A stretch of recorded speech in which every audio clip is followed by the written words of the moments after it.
Carrera tips, race 1, 3-year-old and above maiden race. Distance 1,200 meters na merong 8 entries but 7 in betting option. Start ito ng winner take all, races 1 to 7. Dito sa race 1, sosolohin ko na yung couple entry na 6 and 6A, Colin Dexter sa kay ni R.A. Base at Got Talent sa kay ni GL Ciego Jr. Yan si Colin Dexter last run na segundo kay Thunderstorm at gumawa ng 114.8 sa 1-2. At pati ang kakopol niya may panalo rin. Kaya dito sa race 1, solo sa is Colin Dexter. Race 2, field accommodating base class 5, 17 to 41 split. Distance 1,200 meters na merong 7 entries. Start ito ng peak 6, races 2 to 7. Dito sa race 2, pamprimera ko yung entry number 4, Live Like an Angel sa kay ni JG Serrano. Last run, llamado yan. Sa isang 1,400 meter race, pang-anim lang dumating yan. Pero ngayon, maigsi ang distansya. At gabi ang karera, kaya may panalo yan. At panigundo ko yung entry number 5, Success of Times, sa kay ni Jim L. Ciego. Yan naman, last run ang sakay si CBD Ala. Tingin ko ngayon may panalo yan dahil gama yan ni Jim L. Ciego, yan ang nagpapanalo dyan. Kaya dito sa race 2, pamprimera 4, Live Like an Angel, panigundo 5, Success of Times. Race 3, 3-year-old and above maiden race. Distance 1,200 meters na merong 7 entries. Start ito ng peak 5, races 3 to 7.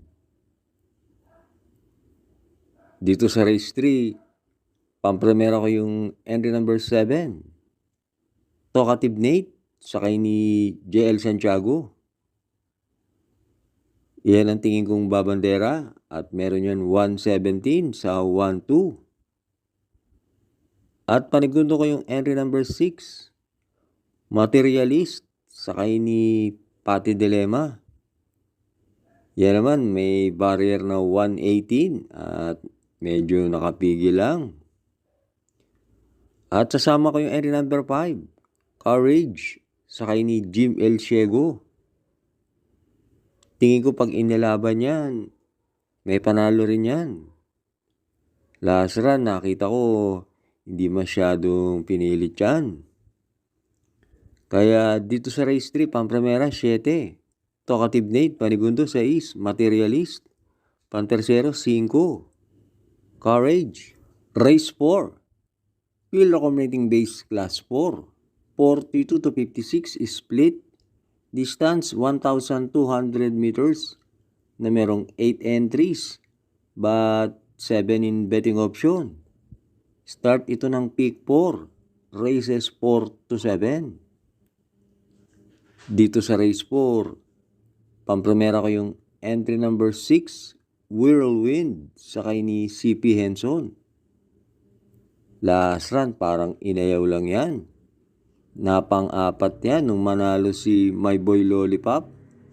Gumawa ng 114.4. At panigundo ko yung entry number 3, Right or Wrong sa kay ni JL Santiago.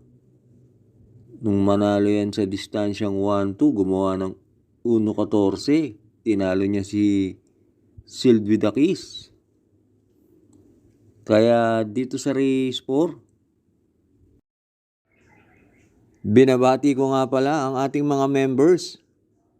Thanks for joining. Race 5 na tayo. Field accommodating base class 5, 17 to 41 split. Distance 1,200 meters na merong 6 entries but 5 in betting option. Dito sa race 5, solohin ko na yung 3 and 3A. Winsome Maxine sa kay ni JB Bakaykay. At Sentinel Node sa kay ni JL Santiago. Maganda naman ang tinakbo last run ni Winsome Maxine. Napanlima yan dun sa karera nila Potential at Oruti. At yung kakopol niya may panalo rin. Kaya dito sa race 5, solo 3, Winsome Maxine. Last double na tayo, race 6. Field accumulating base class 5. 17 to 41 split.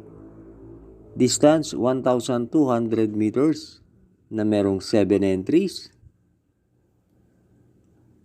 Dito sa race 6, pampremera ko yung entry number 1, Baling Rikit sa kay ni Joel Ciego.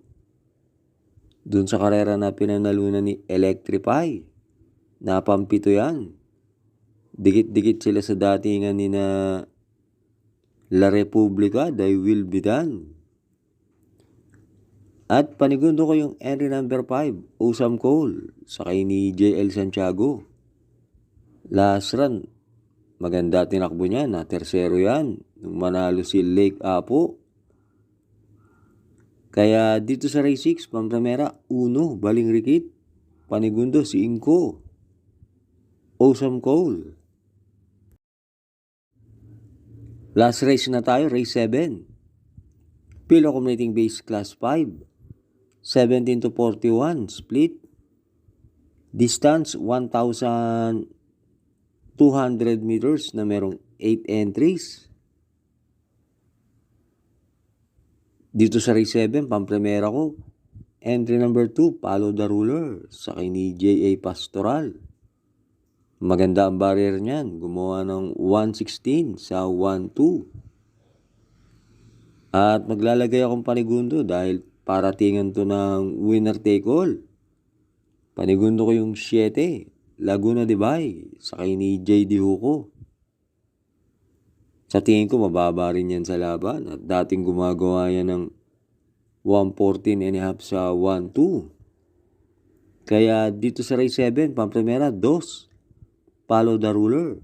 Panigundo 7, Laguna de Bay. Thanks for watching. Good luck sa atin ngayong Wednesday.